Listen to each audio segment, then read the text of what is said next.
আটা দিয়ে প্রতিদিন একঘেয়েমি রুটি পরোটা খেতে ভালো না লাগলে সেই আটা দিয়েই হেলদি অথচ মুখরোচক কিছু রেসিপি খেতে মন চাইলে এই রেসিপিটি অবশ্যই আপনারা বাড়িতে বানিয়ে দেখতে পারেন। আশা করি আজকে আমার এই রেসিপিটি আপনাদের কাছে খুবই ভালো লাগবে। আর এটি বানানো যেমন সহজ, খেতে কিন্তু ঠিক তেমনই সুস্বাদু হয়। তো চলুন দেখে নেওয়া যাক আজকে আমার এই রেসিপিটি। তো ভিডিওটা কোথাও স্কিপ না করে পুরোটা দেখার জন্য আপনাদের কাছে আমার অনুরোধ রইল। সবার প্রথমে আমি এখানে একটা মিক্সিং বোল নিয়ে নিয়েছি। এবার আমি এর মধ্যে দিয়ে দেব মেজারিং কাপের 1.5 কাপ পরিমাণে আটা। তবে আপনারা কিন্তু চাইলে রেসিপিটা ময়দা দিয়েও করতে পারেন, তবে আটা দিয়ে রেসিপিটা করলে কিন্তু রেসিপিটা অনেক বেশি হেলদি হবে। এবার আমি এর মধ্যে দিয়ে দিচ্ছি স্বাদ অনুযায়ী লবণ। লবণ দিয়ে আমি আটার মধ্যে খুব ভালো করে একটু মিশিয়ে নেব। আমার এই ভিডিওটা আপনাদের কাছে কেমন লাগলো অবশ্যই কিন্তু আমাকে কমেন্ট বক্সে জানাতে ভুলবেন না। এইভাবে কিন্তু লবণ দিয়ে আমি আটার মধ্যে খুব ভালো করে একটু মিশিয়ে নিয়েছি। এবার আমি এর মধ্যে অল্প অল্প পরিমাণে জল অ্যাড করে দেব। জলটা কিন্তু এখানে অল্প পরিমাণে অ্যাড করতে হবে। আর এখানে রুম টেম্পারেচারে রাখা জল দিলেই হবে, কোনো প্রকার ঠান্ডা বা গরম জল দেওয়ার প্রয়োজন নেই। অল্প পরিমাণে জল দিয়ে কিন্তু এটার একটা ডো আমি তৈরি করে নেব। ডোটা কিন্তু একটু শক্ত করেই মাখতে হবে, তাই একেবারে জলটা দেবেন না। একেবারে জলটা দিলে ডোটা পাতলা হয়ে যেতে পারে। আমার এই ভিডিওটা যদি আপনাদের কাছে ভালো লেগে থাকে তাহলে অবশ্যই একটা লাইক করবেন। আর যারা যারা আমার চ্যানেলে নতুন বন্ধু তারা অবশ্যই আমার চ্যানেলটি সাবস্ক্রাইব করে দেবেন। আমার ভিডিওর আপডেট সবার আগে পেতে পাশে থাকা বেল আইকনটা ক্লিক করতে ভুলবেন না। আর যারা যারা ফেসবুক থেকে দেখছেন তারা রনিতাস ফুড প্লেস পেজটিকে ফলো করে দেবেন। তো দেখুন এইভাবে কিন্তু ডোটাকে আমি খুব ভালো করে মেখে নিয়েছি। ডোটাকে কিন্তু খুব বেশি নরম করে মাখা যাবে না, ঠিক এই রকম একটু শক্ত করে কিন্তু মেখে নিতে হবে। একটু শক্ত করে ডোটা মেখে নিলে রেসিপিটা তৈরি করতে বেশ সুবিধা হবে। এবার এটাকে আমি 5 মিনিট এক সাইডের জন্য রেখে দিলাম। তো 5 মিনিট পর এটাকে আমি আবারও একটু মেখে নিয়েছি। এবার এটার থেকে আমি লেচি কেটে নেব। আপনারা রুটির লেচি ঠিক যেরকমভাবে কাটেন সেই রকমভাবে একটু কেটে নেবেন, অথবা এর থেকে একটু বড় করেও কেটে নিতে পারেন, সেক্ষেত্রে কিন্তু কোনো অসুবিধা নেই। তো এইভাবে সবকটা লেচি আমি কেটে নিয়েছি। এরকমভাবে কিন্তু আমি হাত দিয়ে লেচিটাকে একটু ভালো করে গোল করে নিয়েছি। এবার অন্যদিকে আমি একটা চপিং বোর্ড নিয়ে নিলাম। এবার এই লেচিটাকে আমি দু হাতের তালু দিয়ে ঠিক এইরকম করে একটু চ্যাপ্টা করে নিলাম। এতে করে কিন্তু লেচিটা বেলতে অনেক বেশি সুবিধা হবে। এবার আমি এর উপর থেকে সামান্য পরিমাণে ময়দা ছড়িয়ে দিলাম। ময়দা ছড়িয়ে লেচিটাকে আমি খুব ভালো করে কোট করে নিয়ে একটু বেলে নেব। আমি এখানে ময়দা দিয়ে রেসিপিটা বেলে নিচ্ছি, তবে আপনারা কিন্তু চাইলে আটা দিয়েও বেলে নিতে পারেন। আপনারা রুটি ঠিক যেই রকমভাবে বেলেন ঠিক সেই রকমভাবে কিন্তু একটু বেলে নিতে হবে। খুব বেশি মোটা করে কিন্তু বেলার প্রয়োজন নেই। বেশি মোটা করে বেললে রেসিপিটা খেতে একদমই ভালো লাগবে না। তো দেখুন এইরকমভাবে কিন্তু আমি বেলে নিয়েছি। এবার একটা ছুরি নিয়ে নিয়েছি। ছুরির সাহায্যে আমি রুটির চারিদিকটা ঠিক এইরকমভাবে কেটে নেব। রুটিটা গোল শেপের ছিল, তো চারিদিক কেটে আমি রুটিটাকে কিন্তু একটা চৌকোনা শেপ দিয়ে নেব। এইভাবে চারিদিক দিয়ে রুটিটাকে কেটে নেবেন, তাহলে রুটিটা খুব সহজেই চৌকোনা শেপের হয়ে যাবে। এবার আমি এগুলোকে ঠিক এইরকম লম্বালম্বি বরাবর কেটে নেব। ঠিক এইরকমভাবে কিন্তু রুটিটাকে একটা ছুরির সাহায্যে কেটে নিতে হবে। আপনারা ভালো করে লক্ষ্য করলে দেখতে পারবেন আমি ঠিক কিভাবে কাজটা করছি। তো দেখুন এখানে আমি সবকটাকে চারকোনা শেপের করে কেটে নিলাম। এবার আটার বেলে রাখা অংশ একটা আমি নিয়ে নিলাম। এবার এই দুদিকের যে কোণটা আছে সেই কোণটাকে আমি হাত দিয়ে ঠিক এইরকমভাবে একটু মুড়ে দেবো। আর যে বাদবাকি দুটো কোণ আছে সেই কোণটাকেও আমি ঠিক এইরকমভাবে একটু আটকে দিলাম। তো দেখুন খুব সহজে কিন্তু তৈরি হয়ে গেল। তো আমি আর একটা তৈরি করে দেখাচ্ছি। প্রথমে এই দুই কোণটাকে খুব ভালো করে মুড়ে নেবেন, তারপরে বাদবাকি যেই দুই কোণটা থাকবে সেটাকেও হাত দিয়ে খুব ভালো করে একটু মুড়ে নেবেন। তো দেখুন খুব সুন্দরভাবে কিন্তু তৈরি হয়ে গেছে আমাদের আটার টিফিন এই রেসিপিটি। তো এইভাবে কাজটা করে নেবেন, তাহলে কিন্তু কাজটা করতে খুবই সহজ মনে হবে। আপনারা ভিডিওটা ভালো করে লক্ষ্য করলেই বুঝতে পারবেন আমি কাজটা ঠিক কীরকমভাবে করে নিয়েছি। আর এগুলো কিন্তু দেখতে অনেক বেশি সুন্দর লাগছে। তো এইরকমভাবে কিন্তু সবগুলোকে আমি তৈরি করে নেব। তো সবগুলোকে আমি তৈরি করে আপনাদেরকে একেবারে দেখাচ্ছি। তো দেখুন এখানে কিন্তু সবগুলোকে ঠিক একই রকমভাবে আমি তৈরি করে নিয়েছি। এবার অন্যদিকে আমি একটা কড়াই বসিয়ে দিলাম। এবার আমি কড়াইয়ের মধ্যে বেশ খানিকটা পরিমাণে জল দিয়ে দেব। জলটা কিন্তু এখানে একটু বেশি পরিমাণে দিতে হবে। এই অবস্থায় আমি গ্যাসের ফ্লেমটাকে হাইয়েই রেখেছি।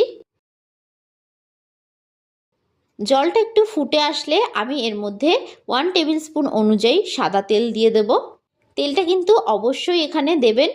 তো দেখুন জলটা কিন্তু ফুটে উঠতে শুরু করে দিয়েছে। এবার আমি এই আটার টিফিনগুলোকে এর মধ্যে দিয়ে দেব।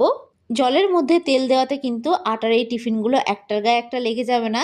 তো আপনারা কিন্তু অবশ্যই এখানে তেলটা দেওয়ার চেষ্টা করবেন। গ্যাসের ফ্লেমটাকে হাইয়ে রেখে 2 মিনিট ধরে এগুলোকে খুব ভালো করে আমি একটু সেদ্ধ করে নেব। ঢাকনা চাপা দেওয়ার কিন্তু প্রয়োজন নেই, একটু হাই রেখে রান্নাটা করে নেবেন, তাহলে কিন্তু এগুলো খুব তাড়াতাড়ি সেদ্ধ হয়ে যাবে। তো আমি একটা খুন্তির সাহায্যে ঠিক এরকমভাবে একটু নাড়াচাড়া করে দিচ্ছি। তো দেখুন এগুলো কিন্তু জলের মধ্যে ভেসে উঠেছে আর কিন্তু কতটা ফুলে উঠেছে। তো ঠিক এইরকমভাবে একটু সেদ্ধ করে নেওয়ার চেষ্টা করবেন। যখনই এগুলো একটু ফুলে উঠবে ও জলের উপর ভেসে উঠবে তখনই বুঝে যাবেন এগুলি কিন্তু খুব ভালো করে সেদ্ধ হয়ে গেছে। আর এগুলো কিন্তু সেদ্ধ করতে খুব একটা বেশি সময় লাগে না। এবার আমি গ্যাসের ফ্লেমটাকে অফ করে দেব। এবার এখানে একটা ছাঁকনির সাহায্যে আমি কিন্তু এগুলোকে ভালো করে জল ছেঁকে অন্য একটি পাত্রে তুলে নেব। আমি কিন্তু এখানে এই আটার টিফিনগুলোকে একটা বড় থালার মধ্যে তুলে নিয়েছি। একটু বড় জায়গার মধ্যে টিফিনগুলো রাখবেন যাতে একটার গায়ে একটা লেগে না যায়। আর অবশ্যই কিন্তু এগুলোকে খুব ভালো করে জল ছেঁকে একটু তুলে নেবেন। তো দেখুন সবগুলোকে কিন্তু আমি খুব ভালো করে জল ছেঁকে তুলে নিয়েছি। আর এই এক্সট্রা যে জলটা আছে সেটা কিন্তু আমি ফেলবো না, সেটা পরবর্তী রান্নায় আমার কাজে লাগবে। তো এবার অন্যদিকে আমি একটা কড়াই বসিয়ে দিলাম। কড়াইটা খুব ভালো করে গরম হয়ে গেলে আমি এর মধ্যে দিয়ে দেব সাদা তেল। তেলটা কিন্তু খুব ভালোভাবে গরম হয়ে গেছে। এবার আমি এর মধ্যে দিয়ে দিচ্ছি রসুন কুচি। তবে আপনারা কিন্তু চাইলে এখানে রসুন গ্রেট করেও দিতে পারেন। আমি কিন্তু এখানে রসুনটাকে খুব মিহি করে কুচিয়ে নিয়েছিলাম। এবার রসুনটাকে একটু হালকা করে ভেজে নেব, বেশি লাল করে কিন্তু রসুনটাকে ভাজবেন না। এবার আমি এর মধ্যে দিয়ে দিচ্ছি একটা বড় সাইজের কুচিয়ে রাখা পেঁয়াজ। পেঁয়াজটাকে কিন্তু ঠিক এইরকম মিহি করে আমি একটু কুচিয়ে নিয়েছি। তো আপনারা একটু এখানে পেঁয়াজটাকে মিহি করে কুচিয়ে নেওয়ার চেষ্টা করবেন। পেঁয়াজ দিয়ে আমি খুব ভালো করে একটু ভেজে নেব। খুব ভালো করে কিন্তু নাড়াচাড়া করে আমি পেঁয়াজটাকে একটু ভেজে নিচ্ছি। পেঁয়াজটার মধ্যে যখন হালকা একটু কালার ধরতে শুরু করবে তখন আমি এর মধ্যে অ্যাড করে দিচ্ছি ঝালের জন্য কাঁচা লঙ্কা কুচি। ঝালটা কিন্তু এখানে আপনারা যে যতটা খেতে পছন্দ করবেন ঠিক সেই অনুযায়ী এখানে ঝালের ব্যবহার করবেন। তো লঙ্কা দিয়েও কিন্তু আমি পেঁয়াজের সঙ্গে খুব ভালো করে নাড়াচাড়া করে একটু মিশিয়ে নিচ্ছি। গ্যাসের ফ্লেমটাকে কিন্তু আমি মিডিয়ামে রেখে পেঁয়াজ ও কাঁচা লঙ্কাটাকে খুব ভালো করে ভেজে নিয়েছি। এবার আমি এর মধ্যে অ্যাড করে দেব স্বাদ অনুযায়ী নুন ও দিয়ে দেব হলুদ গুঁড়ো। নুন ও হলুদ গুঁড়ো দিয়ে আমি খুব ভালো করে নাড়াচাড়া করে কিন্তু একটু ভেজে নিলাম। এবার আমি এর মধ্যে অ্যাড করে দিচ্ছি একটা ডিম। আমি এখানে একটা ডিম দিয়ে রেসিপিটা তৈরি করেছি, তবে আপনারা কিন্তু চাইলে এখানে একটা ডিমের পরিবর্তে দুটো ডিমও ব্যবহার করতে পারেন। এবার ডিমটাকে আমি কিন্তু একটু ঝুড়ো করে নেব।